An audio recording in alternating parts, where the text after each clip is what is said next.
Well, it's good coming to you. I had a guest coming from Irvington, young lady named Medina that owned IHOP in Irvington, so we pray that she get here. Again, if you're listening to us on the radio, Adina is 120 West 7th Street in Arlington, right at the PSE&G building.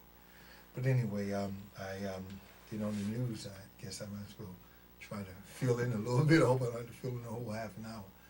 But, with the things that happened in New York with Governor Spitzer, it's a shame that it went like that. We pray for his family that, it all went down to that level.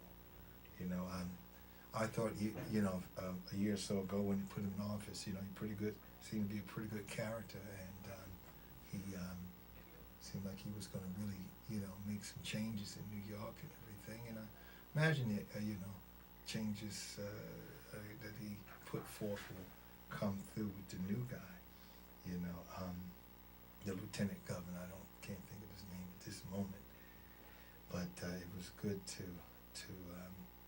see his wife still standing by him at that time.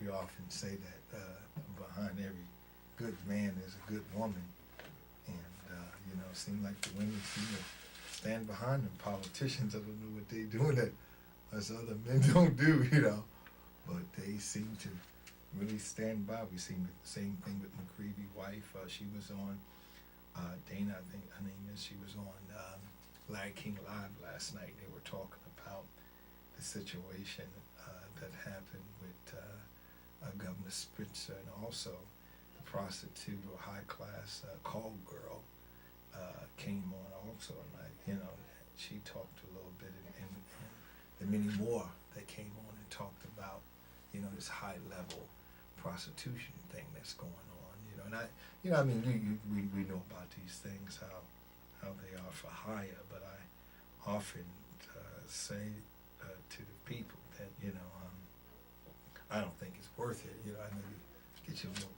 shadow little funds and everything, but to give life away like that and to be ultimately played at the end of the day is something that I just think that you would probably could find better counsel in trying to become a doctor than playing that role. But so many people will fall for that role and everything. They would definitely go for that role.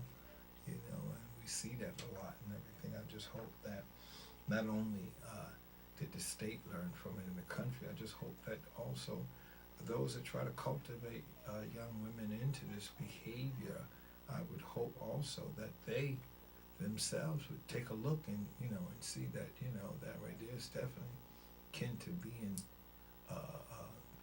a slave, as you will, to play that game, that prostitution game and everything. I only hope that you could be inspired by a lot of this freedom that's going on, and perhaps do something different with your life, because it's just a shame that at the end of the game, no matter what, you always lose. There was a rich baron, and I believe in England. I think he was Spitzer was number 9. I think he was number 4 or something like that. And, he just basically bellowed out his words that I don't know what you're talking about. That's what he said. He said he didn't know anything what he talking about, but he got so much money, no one is ever going to hold him to account, for that. And I often, try to counsel the young ladies on this here, and men that, would approach a prostitute. I go back, since I'm filming the show today, because I thought Adina would be here from IHOP in Irvington, but maybe somehow the schedule got mixed up, so I'll fill in.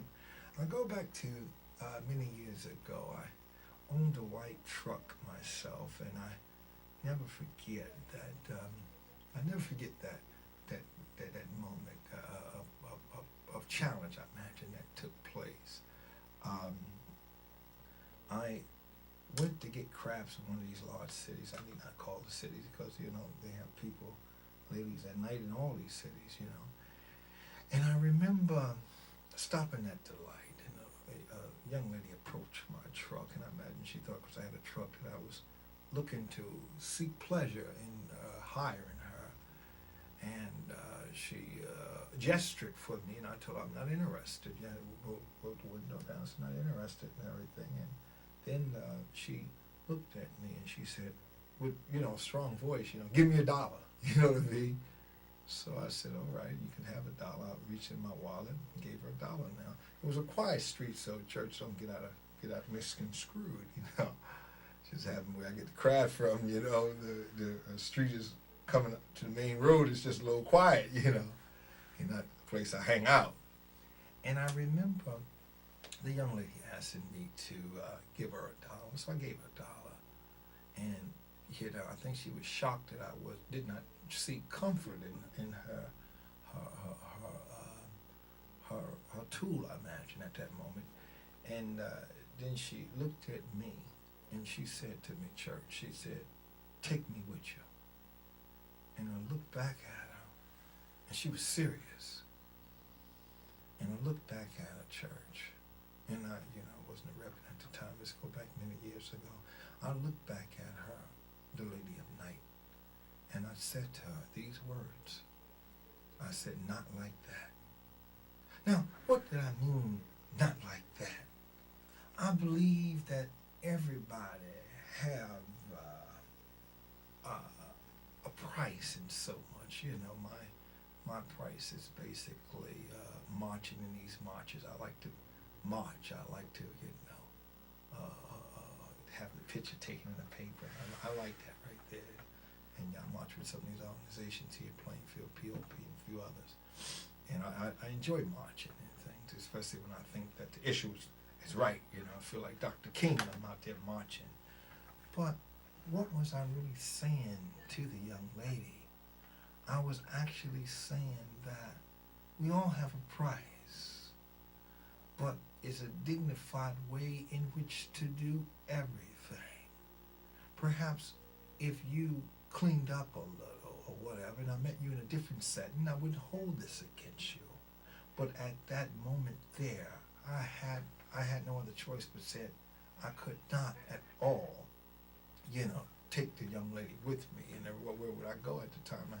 Young man, I didn't know where would I go. I guess some people, I didn't know where I would go, but I had no place to take her, church. I didn't have no place to take her, But the idea was this here is that, I actually looked at her and just said, not like that. Because I knew that you could do something better. Once I get the church what's happening now, get a structure and everything, I'm going to hold class on a lot of things that happen in society. I go back to the old way of Dr. King said we have to bridge church, religion, philosophy, and science together. I believe that that's very, very, very important. And I want to touch on a lot of these issues, a lot of these things that the human mind is capable of stepping into, that it does step into. I want to touch these things because, it's something. I want to teach a course. I often said I wanted to teach a course on hoology and everything. People say, well, what is hoology? Well, working for a price and everything. I think that it's very important to be able to talk about these things, and that way we can talk people out of things. We are in a society today that, at one time we might have walked stiff, and stiff-necked, and the way the society is structured, we were able to be breaded out of things. And I know that there's a better way to riches, and there's a better way to honor. There's a better way to pleasure. There's a better way to peace.